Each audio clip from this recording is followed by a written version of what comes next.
How's it going, guys? Welcome back to the channel. And today we're gonna be working on the Shitzuki. I have to put a new rear caliper in. This is the new one right here, and it's even got brake pads right in it. So that's a plus. I've had that sitting around for a little while. Decided I'd actually do something for once on this thing because I haven't in months ever since I got it going, and I got the new tires on it. So yeah, I guess I'll go over a couple of things that I've done to the quad. Well, I mean, I did build it from the frame up. So basically, how the story goes here. All right, story time here. I used to have 110 Honda three-wheeler. I love that thing. I drove the hell out of it, but they don't have rear shocks, and basically, not having rear shocks, I beat the hell out of my back. And I got tired of dealing with all the back pain and stuff, so I went ahead and I traded that for a not running Suzuki quad runner, which has now turned into this magnificent beast of a machine. I'm gonna try to find some before pictures. I know I have some on my phone somewhere of what it used to look like.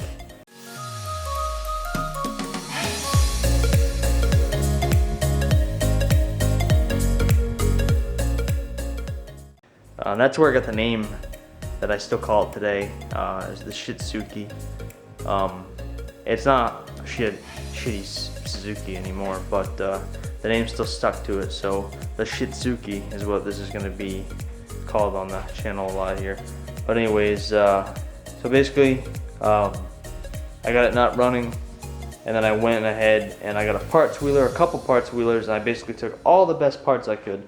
I stripped this down to the bare frame, and I took all the good stuff. I'm talking the swing arm, whole front end setup, everything. Tie rods, ball joints, the whole 9 yards. Put a new exhaust on it. I even swapped the motor out of one of the parts ones I had that was actually good. The original motor for it just kept choking itself out on oil.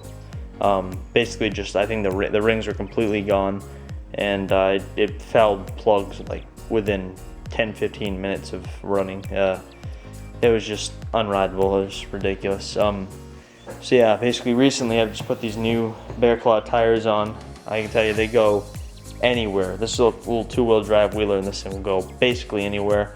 I have had trouble in certain areas, but you know, what are you gonna do? But yeah, enough talking your guys' ear out about this. I did replace the front calipers and pads, so now it's on the rears.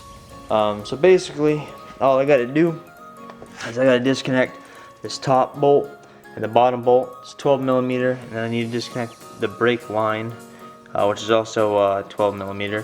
I already went ahead and disconnected the e-brake cable a little while ago, just because I knew it was going to be a pain to take off, which it was a little bit. Basically, what made it easier is I undid this nut right here, and then I took this little arm off, and I just turned it, pulled the cable out, and then I put it right back on. This setup I'm going to need to take off eventually for this, because this one actually does not have that e-brake setup for it, which I'm thinking about actually just switching to a hydraulic e-brake lever. That way I can just delete that cable completely, but the cable's still good, and you know, I'll think about what I want to do, whether or not I want to do that, or I want to go through and take this bracket off and put it on there eventually. But anyways, so we're going to undo everything real quick, loosen everything up, get that caliper off, and then bolt the new one on, bleed the brakes, which is why I took the rear plastics off, so I get to the reservoir over here to fill. Obviously when you bleed the brakes, you lose fluid. That's just how it is. And plus, when I pop this brake line open here, it's gonna spit some fluid out. I already popped it open a little bit earlier. I just wanted to make sure fluid was still running through it, and everything's good.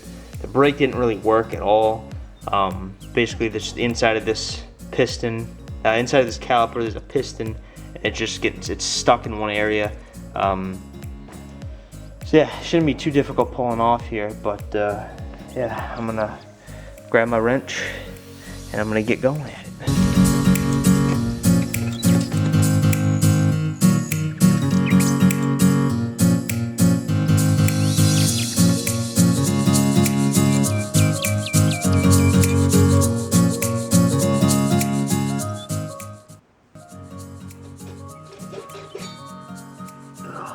Alright, so that's the old caliper right there. So basically it looks like to remove this little e-brake lever here, it's a little setup. It's 2 Allen wrench bolts to take out of there, but I'll worry about taking those out after. So now for the installation of the new one. So this actually has all the new hardware on it, so I'm not gonna have to reuse this bolt right here. Got a new one right here. And this bolt is what's needed. These kind of bolts are what needed. They have little holes in them, and basically they allow the brake fluid to pass right through them. There's the other one. So this already has the pads on it, so all I gotta do is put it on here. We'll bolt it in place first.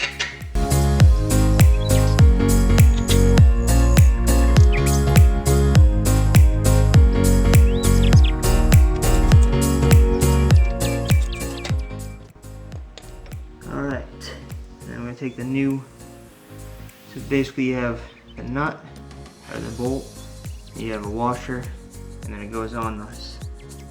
And then you got another washer, and then it bolts right on.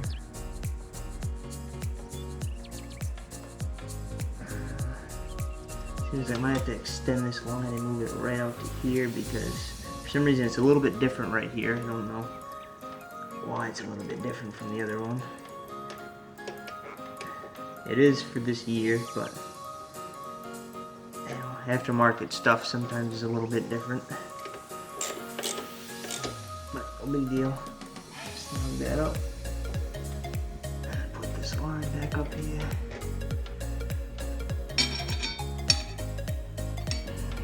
Alright, then we are good to go. The line isn't pinched, which is good. I'm gonna have to adjust this that way it fits up on the bracket correctly. I might just bend the bracket down a little bit. But we got the line going to it. Make sure it's snug. Make sure the pads are all tight. Alright. I'm just gonna see the slides work really nice. You want that adjustment there. And I'm just gonna go make sure I got everything tight here. Get a little bit more of a. Alright. There we go. I'm just gonna leave that e-brake cable there for now. That way it's there for when I take this bracket off, this little system here, and put that on there. If I decide to go with the lever. But that's all said and done right there. So basically it's just down to bleeding the brakes. So we're gonna pop this. And this looks like a 10 millimeter. Move this line out of my way a little bit. I want to be able to make sure I can get to bleeding this if I ever need to. And that right there is a 6 millimeter, or an 8 millimeter, I mean. So what I'm going to want to do here is open this reservoir up first off so I can add fluid. Because I lost quite a bit. I think I lost most of the fluid that's in this reservoir.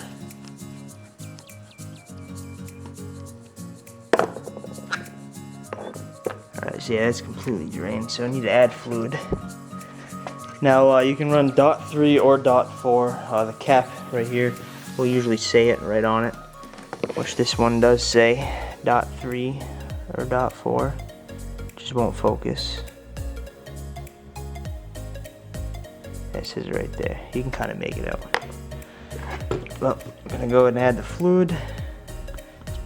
Basically the same thing as if you were doing a car. Alright, reservoir's topped off.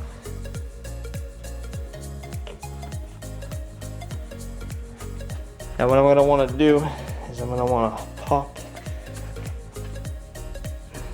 this bleeder open.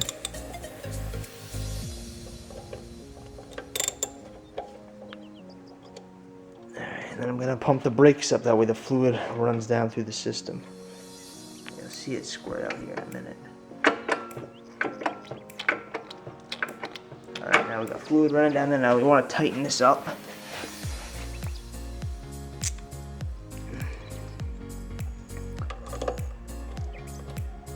Not very tight, doesn't take a lot. Just a little snug. Now we want to pump this system up because we want to get all the air to push itself through and into the back. Nice and tight now. Now I want to hold the brake. Oh, we pop this open, now you'll hear the squirting of the air. Alright, now we want to tighten it back up. Just a hair. Like that. And I'm going to do it again because the pedal still seems pretty spongy.